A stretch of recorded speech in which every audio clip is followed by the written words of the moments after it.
বন্ধুর লাশ নিয়ে অ্যাম্বুলেন্সে করে তার গ্রামের বাড়ি যাচ্ছে। সময় কাটানোর জন্য ফোনটা বের করলাম, ঠিক সেই মুহূর্তেই মোবাইলে একটা মেসেজ আসে। আমার সামনেই আমার প্রিয় বন্ধুটি কফিনের মধ্যে লাশ হয়ে পড়ে আছে। মেসেজ করেছে আমার সেই মৃত ফ্রেন্ডের গার্লফ্রেন্ড অবন্তী। আমি মেসেজগুলো পড়া শুরু করলাম। ফাহাদ, আমাকে মাফ করে দিও। আমি যেই বাবার চোখের দিকে তাকিয়ে কখনো কথা বলতে পারিনি, সেই বাবা যখন অসহায়ের মতো আমার সামনে দুই হাত জোরে কান্না শুরু করতে লাগলো, তখন সেই বাবার ভালোবাসার কাছে আমাদের ভালোবাসা হার মেনে গেল। তাই আজ 11 দিন ধরে আমি অন্য মানুষের স্ত্রী। তোমাকে কথা দিয়েছিলাম জীবনের শেষ সময় পর্যন্ত তোমার সঙ্গে থাকবো। আমার সব সময় ভয় হতো যে তুমি আমাকে কষ্ট দেবে, হয়তো আমাকে ছেড়ে অন্য কাউকে বিয়ে করবে। অথচ দেখো, আমি তোমাকে কষ্ট দিলাম, আমি তোমাকে রেখে অন্য পুরুষকে বিয়ে করে ফেললাম। জীবনটা বড়ই অদ্ভুত, তাই না? তোমার কি মনে আছে আমি তোমাকে কাঁদতে কাঁদতে বলতাম আমাকে কখনো ছেড়ে যাবে না? তো তুমি হাসতে হাসতে উত্তর দিতে আমি তোমাকে কখনো ছেড়ে যাব না, তুমি আমাকে ছেড়ে গেলে যেতে পারো। তখন আমি অনেক রাগ করতাম, কারণ আমি তো তোমাকে পাগলের মতো ভালোবাসতাম। তুমি নেই এরকম কোনো পৃথিবী আমি কল্পনাও করতে পারতাম না। অথচ দেখো, আজ অন্য কেউ হচ্ছে আমার স্বামী। রোজ তার সাথে আমাকে ঘুমাতে হয়, ঘুম থেকে উঠে তার মুখটাই আমাকে দেখতে। মানুষের জীবন এমন কেন যে যাকে চায় যদি তাকে পায়? প্রকৃতির তাতে কি এমন আসে যায়? কেনই বা প্রকৃতি তাদেরকে কাঁদায়? হুট করেই সবকিছু হয়ে গেছিল, তাই আমি ইচ্ছে করেই তোমার সাথে যোগাযোগ বন্ধ করতেই আমার নাম্বারটা বন্ধ করলাম। বিয়ের দিন ভাইয়ের ফোন হাতে নিয়ে আমার ফেসবুক আইডিটাও ডিলিট করে দিলাম। তুমি অনেক কষ্ট পেয়েছো আমি জানি, যার সঙ্গে সারা জীবন কাটাবো ভেবেছিলাম তাকেই শেষমেশ কষ্ট দিলাম। আমার পরিবারের সবাই খুশি, আমার স্বামীটা অনেক ভালো, এখন পর্যন্ত যা ব্যবহার করেছে আমার ভালোই লেগেছে।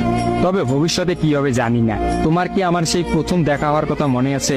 তবে সেটাই যে প্রথম দেখার, সেটাই যে শেষ দেখা হবে, এটা কখনোই ভাবতে পারি। আসলে মানুষের চিন্তার বাইরে যে কত কিছুই ঘটে, তাই না? সেদিন আমি তোমার সাথে 3 ঘন্টা ছিলাম, কিন্তু সেই 3 ঘন্টায় কেউ কাউকে স্পর্শও করিনি।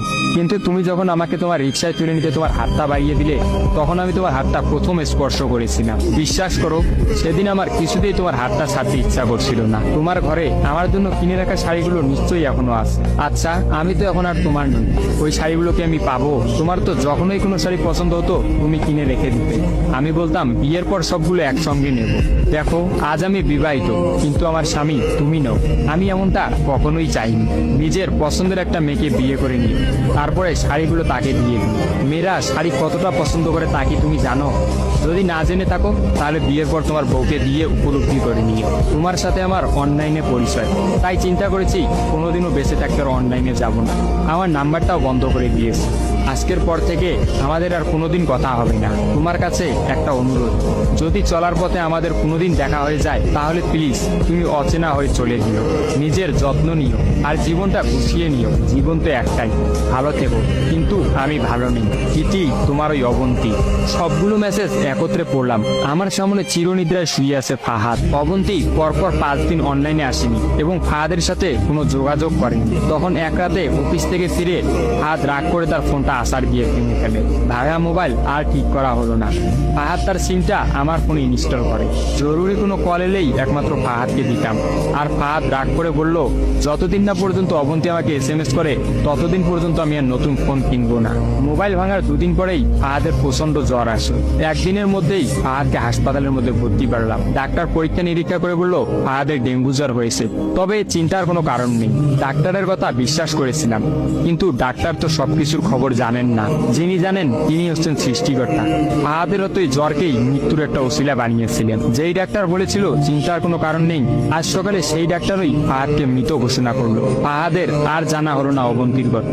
আমিও অনেক ভেবে সিদ্ধান্ত নিলাম অবন্তীকে আর ফাহাদের মৃত্যুর খবরটা জানাবো না।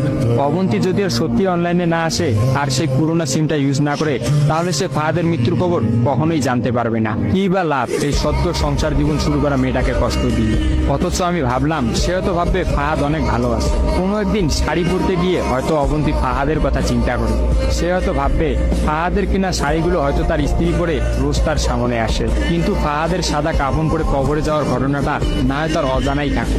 আমি ফাহাদের নাম্বার থেকে অবন্তীর ফোনে একটা মেসেজ দিলাম, আমার জন্য ভেবো না, স্বামীর সাথে নিজেকে মানিয়ে নেওয়ার চেষ্টা করো। বিবাহ বন্ধন জীবনের সবচেয়ে বড় একটা বন্ধন, ভালো থেকো আর স্বামীকে ভালোবেসো। অবন্তী রিপ্লাই দিল, এত সহজে ক্ষমা করে দেওয়ার জন্য অনেক অনেক ধন্যবাদ, আর মেসেজ দিও না, বিদায়, চির বিদায়। আমিও মোবাইলটা পকেটে রাখলাম।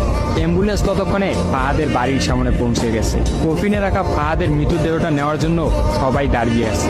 আমি ফাহাদের কফিনটা স্পর্শ করে বিড়বিড় করে বললাম, তোর সঙ্গে আর কোনোদিন একই গাড়িতে চড়ে ভ্রমণ করা হবে না। আজ তোর আর আমার একসঙ্গে ভ্রমণের শেষ দিন। বিদায় বন্ধু, চির বিদায়।